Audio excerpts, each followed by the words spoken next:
तूफान आएगा, तबाही लाएगा। जी हाँ, समंदर की सतह पे उठा एक भयंकर तूफान अब धीरे धीरे भारतीय समुद्री तट की ओर आगे बढ़ रहा है। मौसम विभाग का यह अनुमान है कि जब से ये भारत में ओडिशा के समुद्री तटों से टकराएगा तो इसकी रफ्तार जो है 120 किलोमीटर प्रति घंटे की रफ्तार से होगी। और यही वजह है कि कई राज्य ऐसे हैं जिनमें इसका असर साफ तौर पर देखने को मिल रहा है। दाना तूफान का असर दिखना शुरू भी हो चुका है। ओडिशा के भद्रक समेत कई जिलों में भारी बारिश हो चुकी है लगातार।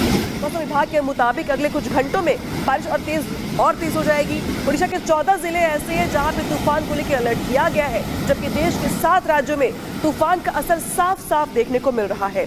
आज रात दाना तूफान के ओडिशा के तट से टकराने की संभावना है और मौसम विभाग के मुताबिक जब तूफान ओडिशा के तट से टकराएगा तब हवा की जो रफ्तार होगी वो हो जाएगी 120 किलोमीटर प्रति घंटे की, जो अपने आप में खतरे की घंटी है कई राज्यों के लिए। और शायद यही वजह कि प्रशासन से लेकर के सबकी नजरें इस बात को लेकर के केंद्र की ओर से भी नजर रखी जा रही है। 7 राज्य ऐसे जहां इसका असर दिखाई देगा और तूफान से पहले यहाँ पे जोरदार बारिश शुरू भी हो चुकी है।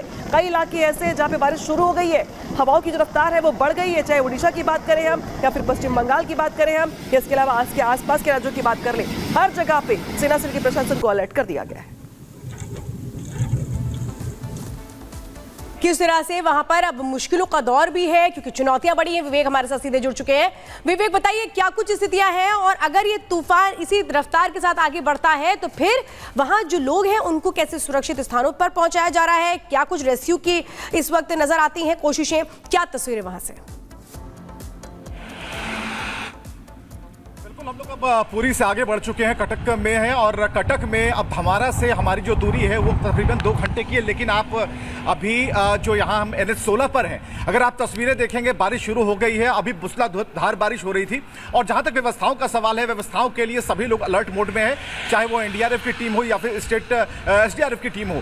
सभी लोग यहाँ पर पूरी तरह से चौकस है। और सबसे बड़ी बात है कि इस NH के रास्ते कई ऐसे लोग हैं जो पूरी से धमारा की तरफ भी निकल रहे हैं, जिनके अपने गांव हैं, वहां से उन्हें रेस्क्यू नहीं करना है। लाखों लोग ऐसे हैं जिन्हें बचाने की हर मुमकिन कोशिश की जा रही है। और जैसा कि हम लगातार बता रहे हैं कि जो प्रशासन है वो प्रतिबद्ध है कि 0 कैजुअल्टी हो और इसके लिए उन्हें जो कुछ भी है वो करना पड़े। यहाँ पर हमने कई टीमों को देखा, नजदीक से देखा और सबने यही कहा कि हम पूरी तरह से चुस्त और दुरुस्त है। और फिलहाल जो हवा जो है, हवा को आप देख पा रहे हैं, इसे रोक पाना जो है।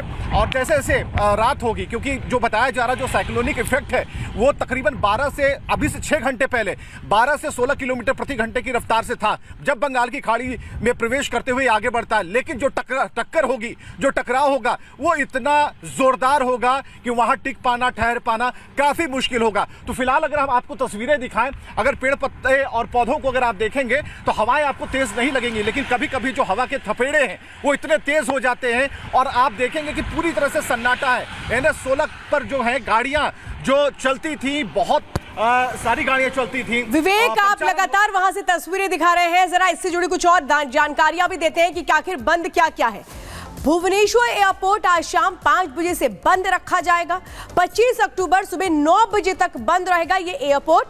भुवनेश्वर वाली जितनी भी फ्लाइट्स हैं, 100 ऐसी तकरीबन फ्लाइट्स हैं जिस पर सीधा असर होगा। 25 अक्टूबर तक 198 ट्रेनों को भी रद्द कर दिया गया है, यानी कि एयर और एक तरह से कहें कि ट्रेन जो सेवाएं हैं वो प्रभावित हो रही हैं। 25 अक्टूबर तक 14 जिलों में स्कूल कॉलेज भी एहतियातन बंद कर दिए गए हैं। कोलकाता एयरपोर्ट पर आज से ही फ्लाइट को सस्पेंड कर दिया गया, यानी वहां से भी फ्लाइट्स की आवाजाही नहीं हो पाएगी।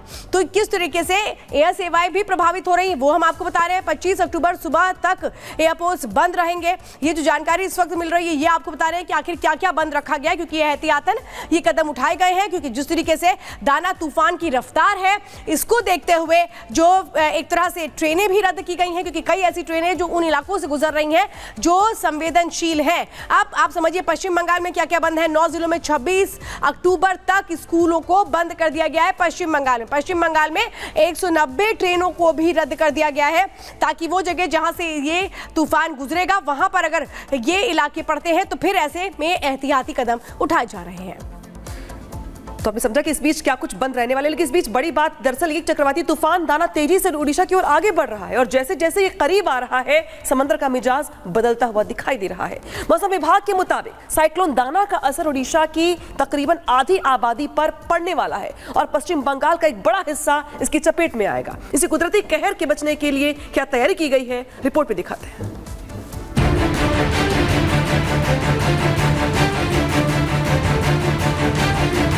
आया दाना, मुश्किल बच पाना। ओडिशा टू बंगाल, मुसीबत बेहिसाब। साइक्लोन दाना की शक्ल में तबाही तेजी से ओडिशा की तरफ बढ़ रही है। दाना की आहट से ओडिशा के तटों पर समंदर में कई फीट ऊंची लहरें उठनी शुरू हो गई हैं। कल तक शांत दिखाई दे रहे समंदर में ऊंची उठती लहरें बर्बादी का इशारा कर रही हैं। मौसम विभाग के मुताबिक तूफान सबसे पहले सागर द्वीप और पुरी के बीच दस्तक देने वाला है, जिसके बाद वो ओडिशा के दूसरे हिस्से की तरफ बढ़ेगा और फिर पश्चिम बंगाल की तरफ बढ़ जाएगा। वहीं चक्रवात के किसी भी वक्त दस्तक देने के खतरे के बीच ओडिशा और पश्चिम बंगाल में सभी तैयारियां पूरी कर ली गई हैं। ओडिशा और पश्चिम बंगाल में सतर्कता बढ़ा दी गई है। ओडिशा सरकार से मिली जानकारी के मुताबिक ओडिशा में एनडीआरएफ की 288 टीम तैनात की गई है। 10 लाख से ज्यादा लोगों को सुरक्षित निकाल लिया गया है। 25 अक्टूबर तक 14 जिलों के स्कूल बंद कर दिए गए हैं। खतरे को देखते हुए करीब 300 ट्रेनें रद्द कर दी गई हैं। सिर्फ ओडिशा में ही करीब 800 राहत शिविर खोले गए हैं। बचाव के लिए हेलीकॉप्टर और रिमोट ऑपरेटिंग स्टेशन बनाए गए हैं। मौसम विभाग का कहना है कि फिलहाल दाना तूफान 15 किलोमीटर प्रति घंटे की रफ्तार से ओडिशा की तरफ बढ़ रहा है, लेकिन तट से टकराने के बाद इसकी रफ्तार 120 किलोमीटर प्रति घंटे हो सकती है। इसलिए नुकसान से बचने के लिए तमाम जिलों को जरूरी निर्देश दिए गए हैं। तैयारियां बहुत अच्छी चल रही हैं। पुलिस प्रशासन पूरी तरीके से मुस्तैद है आने वाले साइक्लोन को डील करने के लिए। 0 कैजुअल्टी हमारा ऑब्जेक्टिव है, हमारा टारगेट है और हम पूरी तरीके से कॉन्फिडेंट हैं कि हम उसको अचीव करेंगे। वहीं पश्चिम बंगाल में भी दाना से निपटने की तैयारी पूरी कर ली गई है। वहाँ भी तूफान से प्रभावित होने वाले जिलों में कंट्रोल रूम बनाए गए हैं।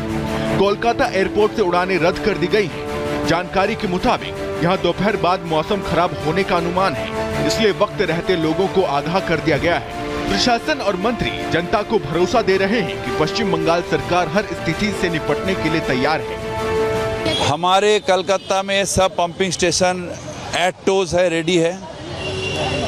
वहाँ का इलेक्ट्रिक सप्लाई ठीक रहे, इसके लिए CSC से लगातार हमारा कांटेक्ट है और अगर रास्ता में पानी ना जमे इसके लिए बोरो का इंजीनियरिंग टीम और पंप ये रेडी रहे।